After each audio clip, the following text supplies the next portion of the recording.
File 25-246-067-FY. People of the State of Michigan versus Kim Marie Davis. The record should reflect the presence of Mr. Roberts for the prosecution. Mrs. Robinson is present at the juvenile facility. We are conducting this arraignment via Zoom. Mrs. Robinson, have you had an opportunity to speak with Mr. Davis? I have, Your Honor, and I just want to correct for the record, I don't know if you pronounce the name, it's Kamari, and I have had the opportunity to speak with him, yes, Your Honor. Well, Kamari Davis. My mistake. Mr. Davis, have you had an opportunity to talk to Mrs. Robinson? Yes, sir. I'm going to go over some of these things, particularly your advice of rights. But first of all, the prosecution in this case has filed a notice of intent to automatically waive you to the adult court. You understand that? Yes, sir. And that's on a charge of open murder. You understand that? I'll be going over that charge with you in more detail shortly. But you understand that? Yes, sir. Is the mother of the defendant present? Yes. I'm sorry? What's your name, ma'am? All right. So obviously you were notified you were appearing. Yes, but he don't understand what you're saying. I'm sorry, ma'am? He don't understand what you're saying. Well, I don't know if he understands or not. I'm letting you know, He understands, okay. he doesn't. Okay. The purpose of an arraignment, now listen to me, Mr. Davis. The purpose of an arraignment is to advise you of the charge against you, to advise you of your rights, to set the date for your next court appearance, and to determine the amount of your bail. I'm going to tell you the charge against you, the name of the person who signed the complaint, any minimum or maximum sentence for that charge. All persons accused of a crime have a right to trial to determine their guilt or innocence. Either a judge alone or a jury make that decision. At a trial, you're presumed to be innocent. The prosecutor must prove your guilt beyond a reasonable doubt. You meet your accuser face to face in open court. You may question witnesses giving testimony against you. You may get court orders to compel attendance of witnesses you want to testify for you. You can testify yourself or choose to remain silent. That won't be used against you. If found guilty, you have a right to have your case reviewed by a higher court. You have a right to on a felony charge, which this is, you have a right to have a preliminary examination. That must be held by court rule within 14 days of today's date, unless waived. You also have a probable cause conference, and that's not laid out. That's laid out in the statute, but not in the court rule. And that's 5 to 7 days before your preliminary exam. It's not a trial. Its purpose is for the judge to decide if there's sufficient evidence to require a trial in your case. You have a right to an attorney. If you want one, don't have enough income or assets to hire one, may have one appointed without charge to assist you in court during any questioning you agree to. For most offenses, you have a right to be released on bail, pending the conclusion of the charge against you. Some offenses are not bailable as a matter of right, and I'll fix or deny your bail in accordance with the provisions of law.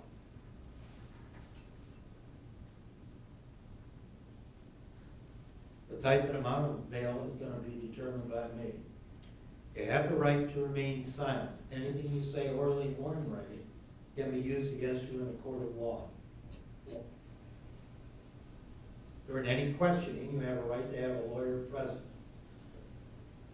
Federal law and/or state law may prohibit you from possessing or purchasing ammunition or firearm, including a rifle, pistol, or revolver. You are convicted of a misdemeanor crime of violence, and you are a current or former spouse, parent, or guardian of the victim. You share a child in common with the victim. You are or were cohabiting with the victim as a spouse, parent, or guardian, or you are or were involved with the victim in another similar relationship. So do you understand these rights? Yes, sir. All right, you've already signed the advice of rights. I just went over them again. I'm assuming that Mrs. Robinson, you explained them to Mr. Davis? As thoroughly as I could, Your Honor. All right.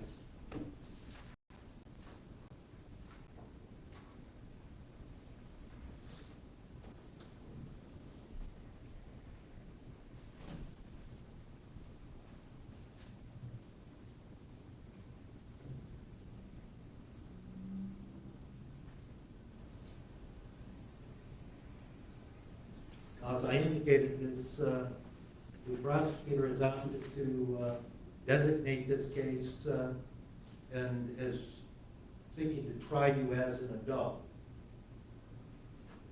If the prosecutor proves that there's probable cause to believe the offense was committed and that you committed the offense, you'll be afforded all the rights of an adult charged with the same crime. Upon conviction, you may be sentenced as an adult. You understand that? Yes, sir. The charge in this case alleges that on or about December 1st, 2025, in the city of Muskegon, that you did murder Thomas Stewart. That's called the open murder. It's punishable by a maximum, well, it's punishable by the life of prison. DNA to be taken upon arrest. You understand?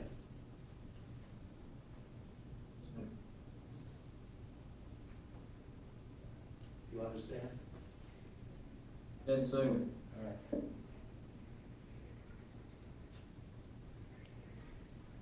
We're going to set this for preliminary exam. Do you want that, Mrs. Robinson, do you want this set within 14 days, or do you need more time to prepare? Your Honor, this is a high-stakes case. I would ask that we need more time. I will speak to my client about the waiver of the 14 days, but this is a life offense case, Your Honor, so I know we need time to prep for it. Well, that's why I asked. I assume because this is the highest stake crime, basically.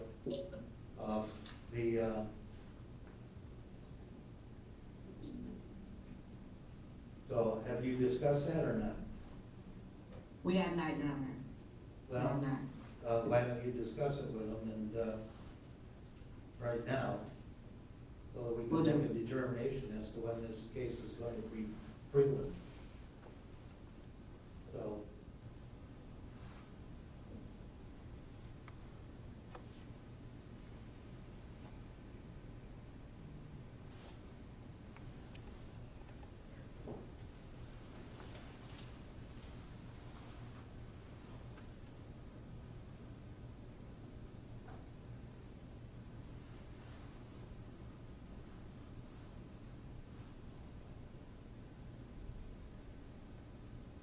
Your Honor, my client would object to the 14-day waiver, and we ask that this be scheduled out for us to have some time to prep.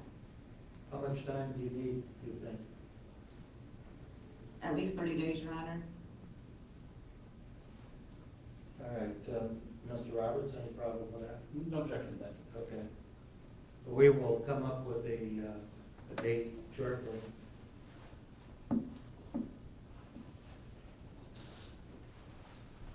Since the defendant is a juvenile, I'm assuming the public defender's office is going to accept an appointment. We do, Your Honor.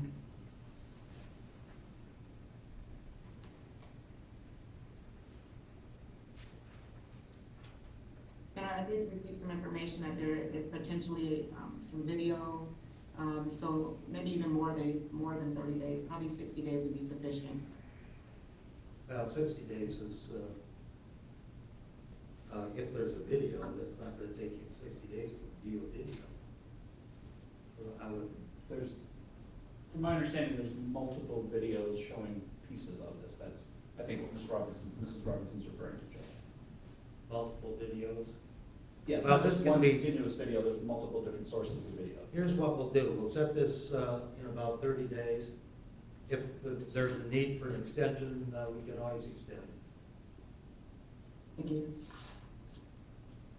But I feel uncomfortable setting this, they're high stakes, but the defendant is in the meantime possibly incarcerated.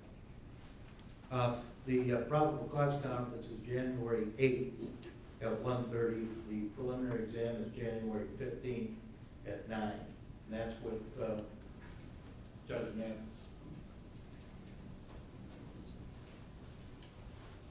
Let's go to the issue of bond.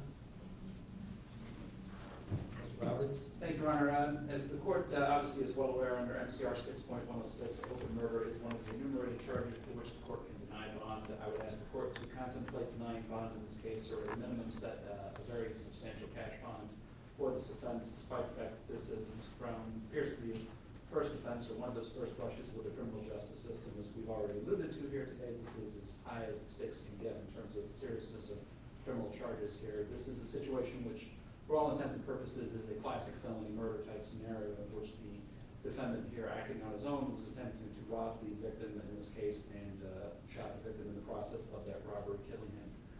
Furthermore, in terms of likelihood of conviction in this case, I would say that likelihood is very high. My understanding is that the defendant was given a full admission to the events that have taken place here, albeit with remorse being expressed, but still an admission nonetheless to what would amount to, if he was an adult, an offense for which he would likely receive the mandatory sentence of life without parole. It's different, obviously, because of his age, and we recognize that that is an issue that will need to be addressed when the time comes with the court. But just to highlight what type of offense we're dealing with here. So I think for the factors outlined in 6.106, I think it does weigh in favor of denying bond in this case, or at least setting a substantial cash bond. Thank you, Mrs. Robinson. Yeah, I can appreciate where the prosecutor's coming from with the kind of case we're dealing here today. But what I will say is that from the information I've received from my client, he has been a resident of this county with virtually no contact whatsoever with the criminal justice system. It's my understanding that he was attending school here in Muskegon and actually completing his 8th or 9th grade a year right before this school year came. He is currently staying with his mother. I believe she's in the courtroom today and reports to me that she's a very good support for her.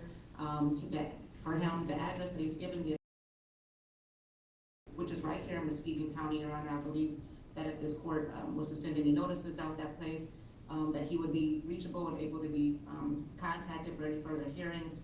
I want to stress the fact that this is his first criminal contact, and although he is young, he's scared, he's young, and I know that in his place right now, he's going to need the most support he can facing these offenses. We're asking that you set a bond that is reasonable, that's not anywhere from a no bond, that if his family is able to post something on his behalf, that he'd be able to be out in preparation of the many hearings and trials potentially to come. Thank you. I appreciate that, Mrs. Robinson, but I need to look at the danger to the public issue. That's my primary issue, particularly in a case like this, and I'm respectfully going to deny bond. I think that outweighs all the other factors in the court rule. And, so the defendant is remanded pending preliminary exam. Thank you.